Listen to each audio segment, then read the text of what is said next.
പിതാവിന്റെയും പുത്രന്റെയും പരിശുദ്ധാത്മാവിന്റെയും നാമത്തിൽ ആമേൻ. എന്റെ പ്രിയപ്പെട്ടവർ, ഇന്ന് ജൂലൈ 1-ാം തീയതി ബുധനാഴ്ച. അമ്മേ പരിശുദ്ധ അമ്മേ, അമ്മേ പരിശുദ്ധ ദൈവമാതാവേ, കൃപാസനത്തിലൂടെ ഞങ്ങൾക്കും ഞങ്ങളുടെ ദേശത്തിനും അമ്മ മധ്യസ്ഥം തേടി തന്ന എല്ലാ അനുഗ്രഹങ്ങൾക്കും കൃപകൾക്കും ഞങ്ങളിപ്പോൾ ഹൃദയം നിറഞ്ഞ നന്ദി പറയുന്നു.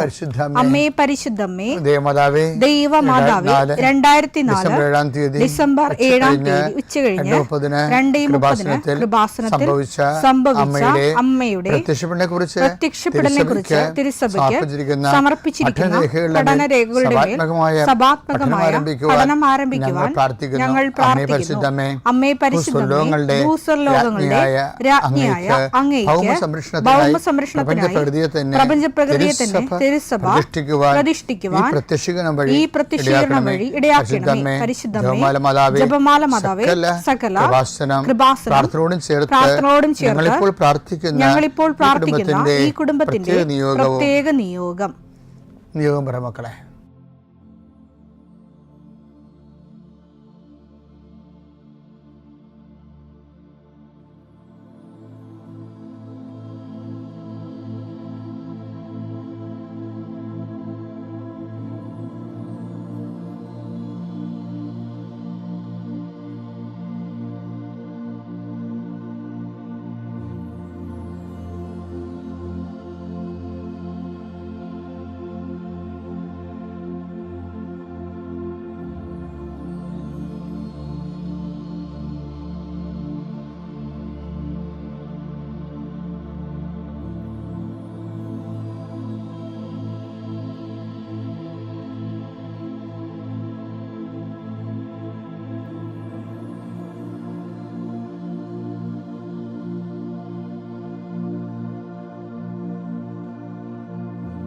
അമ്മയുടെ പ്രത്യക്ഷീകരണത്തിന്റെ ഈ അനുഗ്രഹവേളയിൽ ഞങ്ങൾക്ക് സാധിച്ചു തരുവാൻ കനിയണമേ. ആമേൻ. വിശ്വാസ പ്രമാണം. സർവശക്തനായ പിതാവും ആകാശത്തിന്റെയും ഭൂമിയുടെയും സൃഷ്ടാവുമായ ദൈവത്തിൽ ഞാൻ വിശ്വസിക്കുന്നു. അവിടുത്തെ ഏകപുത്രനും ഞങ്ങളുടെ കർത്താവുമായ ഈശോ മിശിഹായിലും ഞാൻ വിശ്വസിക്കുന്നു. ഈ പുത്രൻ പരിശുദ്ധാത്മാവിനാൽ ഗർഭസ്ഥനായി കന്യകാമറിയത്തിൽ നിന്ന് പിറന്ന് പൊന്തിയോസ് പീലാത്തോസിന്റെ കാലത്ത് പീഡകൾ സഹിച്ച് കുരിശിൽ തറയ്ക്കപ്പെട്ട് മരിച്ച് അടക്കപ്പെട്ട് പാതാളങ്ങളിൽ ഇറങ്ങി മരിച്ചവരുടെ ഇടയിൽ നിന്ന് 3-ാം നാൾ ഉയർത്ത് സ്വർഗത്തിലേക്ക് എഴുന്നള്ളി സർവശക്തിയുള്ള പിതാവായ ദൈവത്തിന്റെ വലതുഭാഗത്തിരിക്കുന്നു. അവിടെ നിന്ന് ജീവിക്കുന്നവരെയും മരിച്ചവരെയും വിധിക്കുവാൻ വരുമെന്നും ഞാൻ വിശ്വസിക്കുന്നു. പരിശുദ്ധാത്മാവിലും ഞാൻ വിശ്വസിക്കുന്നു. വിശുദ്ധ കത്തോലിക്കാ സഭയിലും പുണ്യവാന്മാരുടെ ഐക്യത്തിലും പാപങ്ങളുടെ മോചനത്തിലും ശരീരത്തിന്റെ ഉയർപ്പിലും നിത്യമായ ജീവിതത്തിലും ഞാൻ വിശ്വസിക്കുന്നു. ആമേൻ. സുഖസ്ഥനായ ഞങ്ങളുടെ പിതാവേ, അങ്ങയുടെ നാമം പൂജിതമാകണമേ. അങ്ങയുടെ രാജ്യം വരണമേ. അങ്ങയുടെ തിരുമനസ് സ്വർഗത്തിലെ പോലെ ഭൂമിയിലും ആകണമേ. അന്നു വേണ്ടുന്ന ആഹാരം ഇന്ന് ഞങ്ങൾക്ക് തരണമേ. ഞങ്ങളോട് തെറ്റ് ചെയ്യുന്നവരോട് ഞങ്ങൾ ക്ഷമിക്കുന്നത് പോലെ ഞങ്ങളുടെ തെറ്റുകൾ ഞങ്ങളോടും ക്ഷമിക്കണമേ. ഞങ്ങളെ പ്രലോഭനത്തിൽ ഉൾപ്പെടുത്തരുതേ, തിന്മയിൽ ഞങ്ങൾ രക്ഷിക്കണമേ. ആമേൻ. നന്മ നിറഞ്ഞ മറിയമേ, സ്വസ്തി. കർത്താവ് അങ്ങയുടെ കൂടെ സ്ത്രീകളിൽ അങ്ങ് അനുഗ്രഹിക്കപ്പെട്ടവളാകുന്നു.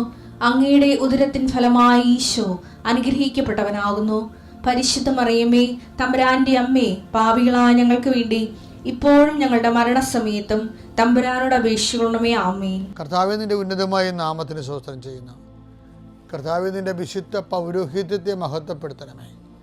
കർത്താവെ, സഭയിലുള്ള സാന്നിധ്യം ദൃഢമാക്കണം. 40 വർഷം ഞാൻ അർപ്പിച്ച കൃപാസന ജീവനോടെ പ്രത്യക്ഷപ്പെട്ട മാതാവിൻ്റെ സാന്നിധ്യം, ഈ കൃപാസനത്തിൽ വന്നിറങ്ങി പ്രാർത്ഥിച്ചു പോകുന്ന ലക്ഷോപലക്ഷം മനുഷ്യരുടെ പ്രാർത്ഥനയുടെ ശക്തിയാൽ ഞാൻ ഇന്നത്തെ ദിവസത്തെ എൻ്റെ മക്കളുടെ ആവശ്യങ്ങളെ കർത്താവിൻ്റെ ദൃശ്യം സമർപ്പിച്ചുകൊണ്ട് ആശീർവദിക്കുന്നു. കർത്താവെ, അങ്ങയുടെ മക്കളുടെ മേൽ നിൻ്റെ തിരുമുറുപാട് മരുന്നുകരം വെക്കണമേ. എൻ്റെ കർത്താവിൻ്റെ ഉന്നതമായ നാമത്തിൽ ശിരസിൻ്റെ രോഗങ്ങൾ, ബ്രെയിനിലെ സിസ്റ്റുകൾ, ബ്രെയിനിലെ ക്യാൻസറുകൾ, ബ്രെയിനുമായിട്ട് ബന്ധപ്പെട്ട മുഴുവൻ രോഗങ്ങൾ ഈ നിമിഷം ഇത് പ്രാർത്ഥന കൂടുന്ന മക്കളുടെ മേൽ കർത്താവിൻ്റെ ശക്തി ഒഴുകുകയും നീ സുഖപ്പെടുകയും ചെയ്യട്ടെ.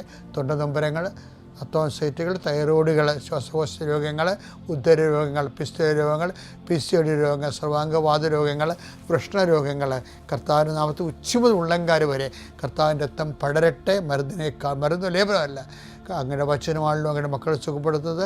വചനത്തിൻ്റെ കരുത്താൽ ശക്തിയാൽ യേശുക്രിസ്തു ഉന്നതമായ നാമത്തിൽ അങ്ങനെ മക്കൾ സൗഖ്യം പ്രാപിക്കട്ടെ. കർത്താവെ, ഇന്നത്തെ യാത്ര, ഇന്നത്തെ സംസാരം, ഇന്നത്തെ കമ്മ്യൂണിക്കേഷൻസ്, ഇന്നത്തെ ഒപ്പുകൾ, ഇന്നത്തെ എഴുത്തുകൾ, ഇന്നത്തെ ഉപയോഗിക്കുന്ന വാഹനങ്ങൾ, കർത്താവ് ഇന്ന് ചെയ്തു തീർക്കേണ്ട എല്ലാ ഉത്തരവാദിത്തങ്ങളും കണ്ടുമുട്ടുന്ന എല്ലാ വ്യക്തികളുടെ മേലും എൻ്റെ മക്കളുടെ മേൽ കർത്താവിൻ്റെ ശക്തി പ്രവർത്തിക്കുകയും മാതാവിൻ്റെ മധ്യസ്ഥത്തിൽ സഞ്ചാരി മാതാവ് സമയത്തിൻ്റെ അധികാരം നിലമേലങ്കിയാൽ നിങ്ങളെ പൊതുകയും സന്തോഷത്തോടെ നിങ്ങൾ രാത്രി തിരിച്ചു വരാൻ ദൈവം അനുവദിക്കുകയും ചെയ്യട്ടെ. കഴിഞ്ഞ ദിവസങ്ങളിലെ റോജൻ എന്നും പറഞ്ഞൊരു മകൻ സാക്ഷ്യം പറഞ്ഞായിരുന്നു. റോജനെയൊക്കെ പ്രസംഗിച്ച റോജന് വീട് നല്ല വീടൊക്കെയാണ്, പക്ഷെ സ്ഥലം കുറവാണ് അവിടെ. അവിടെ എന്നും ഒരു തിക്കുമുട്ടലും ഉണ്ട് വീട്ടിൽ വരുമ്പോൾ അവർക്ക് അപ്പോൾ ഒരു പുതിയ വീട് വെച്ചപ്പോൾ വീടിൻ്റെ സ്ഥലം ഒതുങ്ങി. അപ്പോഴ് വീടിൻ്റെ വീടിൻ്റെ പുറത്ത് ഒരു വഴിയുണ്ട്, ഉപയോഗിക്കാത്ത വഴിയാണ്. അപ്പം അതിൽ നിന്ന് അത് 1 സെൻറ്റ് സ്ഥലം കിട്ടിയാൽ ഇവർക്ക് കുറച്ചുകൂടി സൗകര്യം ഉണ്ടാകും. പക്ഷേ ചോദിച്ചാൽ തരുമോ എന്നറിയത്തില്ല. ചില ആൾക്കാർ നമ്മൾ ആവശ്യം പറഞ്ഞു തന്നാൽ പിന്നെ അവർ ലോകത്തില്ലാത്ത വിലയൊക്കെ പറയത്തില്ലേ, ഞങ്ങളത് കൊടുക്കാൻ ഉദ്ദേശിക്കണില്ലെന്ന് പറയും. 12 കൊല്ലം നമ്മളെ നടത്തും. അവർക്കൊരാവശ്യം ഉണ്ടാകത്തില്ല ചിലപ്പോൾ. ഒരു ഭാരപ്പെട്ട നാട്ടിൽ നടപ്പുള്ള വിലയാണെങ്കിൽ കൊടുത്ത് കാശ് മേടിക്കണമല്ല. പക്ഷേ ഇവരങ്ങനെ അവർക്ക് കാശ് ആവശ്യമില്ലാത്തത് കൊണ്ട് നമുക്കത് തരാതിരിക്കണം, എന്തെങ്കിലുമൊക്കെ ഏടാകൂടങ്ങൾ ഉണ്ടാവില്ല. അപ്പോൾ ഈ ഏടാകൂടങ്ങൾ കുറേ ഉള്ളത് കാരണം ഏറ്റവും വലിയ ഏടാകൂടം അതൊന്നുമല്ല. ആ സ്ഥലത്തിൻ്റെ ഉടമസ്ഥൻ്റെ വീട്ടിലൊരാൾ മരിച്ച്, ആ കുടുംബം മരിച്ചു. അപ്പം അത് 3 മാസം ആയുള്ളൂ. 3 മാസമായി. അപ്പോൾ ഇവർക്ക് റോജനെയൊക്കെ ചോദിക്കാൻ ഒരു റിലക്റ്റൻസി, ഇങ്ങനെയുള്ള കണ്ടീഷൻ ചോദിക്കണോ. ഇപ്പോൾ നമ്മൾ ചോദിച്ചില്ല, അവർ വേറെ ആർക്കെങ്കിലും സ്ഥലം വിറ്റുപോയാൽ നമ്മൾ എന്ത് ചെയ്യും? ഇപ്പോൾ ചോദിക്കണ്ടേ. അപ്പം അങ്ങനെയൊക്കെ ചിന്തിച്ച് അവസാനം ഇവർ 3 അമ്മയും ഭാര്യയും റോജനും സെപ്പറേറ്റ് ഉടമ്പടിയിലാണ്. ഒരു കുടുംബത്തിൽ തന്നെ 3 ഉടമ്പടിയാണ്. അപ്പോൾ അവർ അവസാനം പരിശുദ്ധാത്മാവ് നിങ്ങൾ ചോദിക്കാൻ പറഞ്ഞു. അപ്പോൾ അവർ ചോദിച്ച് ചോദിക്കണത് വിഷമമുണ്ട്, ഞങ്ങളങ്ങനെ ഉദ്ദേശിച്ചിട്ടില്ല, നിങ്ങളെ വിഷമിക്കാൻ ഉദ്ദേശിച്ചിട്ടില്ല. ഇപ്പോൾ വീട് വെച്ചപ്പോൾ ഒതുങ്ങിപ്പോയ സ്ഥലത്തകത്ത് പെരുമാറാൻ സ്ഥലമില്ല, ഞങ്ങൾക്ക് 1 സെൻറ്റ് സ്ഥലം കിട്ടിയാൽ കൊള്ളാമെന്ന് പറഞ്ഞു. അപ്പോൾ ഇവരോടത്ത് എന്തെങ്കിലും 1 കൊല്ലം കഴിഞ്ഞ് തരാമെന്നവരൊക്കെ പറയുമെന്ന് വിചാരിച്ചത്. പക്ഷെ അവർക്ക് കാര്യങ്ങൾ പെട്ടെന്ന് മനസ്സിലാകുന്ന ആൾക്കാർ, ആ വീട്ടുകാർ. അത് പറഞ്ഞ് അതെന്താ, കുറച്ച് പണിയുണ്ടത്, വീട്ടുകാരൻ്റെ പുരയിടത്തു നിന്ന് പേരിൽ നിന്ന് എൻ്റെ പേരിലോട്ട് മാറ്റണം, എൻ്റെയും പിള്ളേരുടെയും പേരിലോട്ട് മാറ്റിയാൽ തരുന്നതിന് കുഴപ്പമൊന്നുമില്ലെന്ന് പറഞ്ഞു. അപ്പോൾ അവർ വില നിശ്ചയിച്ച്. പക്ഷെ അത് 1 മാസത്തിനുള്ളിൽ ആ സംഭവമില്ല നടന്നു. റോജൻ്റെ ഈ സാക്ഷ്യം കേട്ടപ്പോഴേ എൻ്റെ മനസ്സിൽ ഉണ്ടായിരുന്നൊരു സംഭവം, നമ്മൾ ഈ അപേക്ഷയൊക്കെ പൂരിപ്പിക്കത്തില്ലേ, അപ്പോൾ നമ്മൾ ബാങ്കിൽ അപേക്ഷയൊക്കെ പൂരിപ്പിക്കണം, വേറെ എന്തൊക്കെയല്ല ഇൻ്റർവ്യൂവിൻ്റെ അപേക്ഷയൊക്കെ പൂരിപ്പിക്കണം. താഴെ ഒരു സെക്ഷൻ ഉണ്ടായി, ഫോർ ഓഫീസ് യൂസ് ഒള്ളി അല്ലേ, ഫോർ ഓഫീസ് യൂസ് ഒള്ളി എന്ന് വെച്ച് കഴിഞ്ഞാൽ അത് ഓഫീസിൻ്റെ കൺകറൻസ്, അത് ആ അപേക്ഷ വെരിഫൈ ചെയ്ത്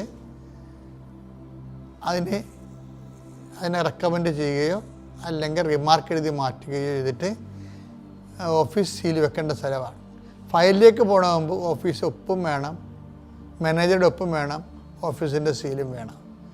അതിന് വേണ്ട ചില അണ്ണന്മാർ അതൊന്നും അറിയാതെ അവിടെ കയറി എഴുതും. ഇങ്ങനെ കുറേ ആൾക്കാരുണ്ട്. എന്ന് വെച്ചാൽ ചിലത് ദൈവം തന്നെ ചെയ്യേണ്ടതാണ്, അവിടെ ഓഫീസ് യൂസ് ഉള്ളിയാണ്, ദൈവം തന്നെ ചെയ്യേണ്ടത്. നമ്മൾ ചെയ്താൽ ശരിയാകത്തില്ല, നമ്മൾ ചെയ്താൽ അത് ക്യാൻസലാകും മിക്കവാറും. ഈ അറിയാൻ പാടില്ലാത്തവർ കയറി ഓഫീസിൻ്റെ പേപ്പറെ കയറി കുറേ പേരൊക്കെ എഴുതി നമ്മൾ സ്വന്തം കാര്യമൊക്കെ എഴുതി വെക്കണില്ലേ, അതുപോലെ വരും. അപ്പം ദൈവത്തിൻ്റെ ഭാഗത്തു നിന്നുള്ള കാര്യം ദൈവം തന്നെ ചെയ്യേണ്ടത്. അപ്പം നമ്മളെന്താ ചെയ്യേണ്ടത്? ദൈവത്തെ കൊണ്ട് അത് ചെയ്യിക്കണം. അതിനെന്ത് ചെയ്യണം? ദൈവം നമുക്ക് വേണ്ടി അത് ചെയ്യാൻ അപ്പോൾ ബൈബിൾ പറയത്തില്ലേ, ഇവൻ ഇത് ചെയ്തു കൊടുക്കാൻ ഇവൻ അർഹനാണ്. ആ വചനം എടുത്തേ, ലൂക്ക 7:4. അവർ യേശുവിൻ്റെ അടുത്ത് വന്ന്, അത് യഹൂദ പ്രമാണികളാണ് കേട്ടോ.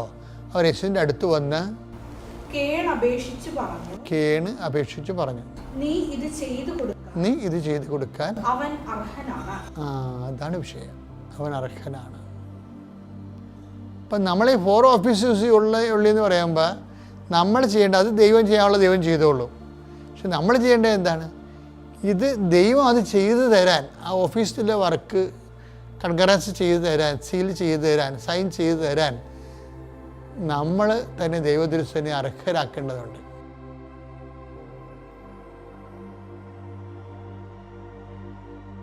അത്യപൂർവ ദൈവാനുഭവങ്ങൾ ഇനി നിങ്ങൾക്കും സ്വന്തം. ഈ യൂട്യൂബ് ചാനൽ ഇതുവരെ സബ്സ്ക്രൈബ് ചെയ്തിട്ടില്ലെങ്കിൽ ഇപ്പോൾ തന്നെ സബ്സ്ക്രൈബ് ചെയ്യുക. ഈ വീഡിയോ ഇപ്പോൾ തന്നെ നിങ്ങളുടെ സുഹൃത്തുക്കൾക്ക് ഷെയർ ചെയ്തുകൊണ്ട് കർത്താവിൻ്റെ പ്രേക്ഷിതരാകുക.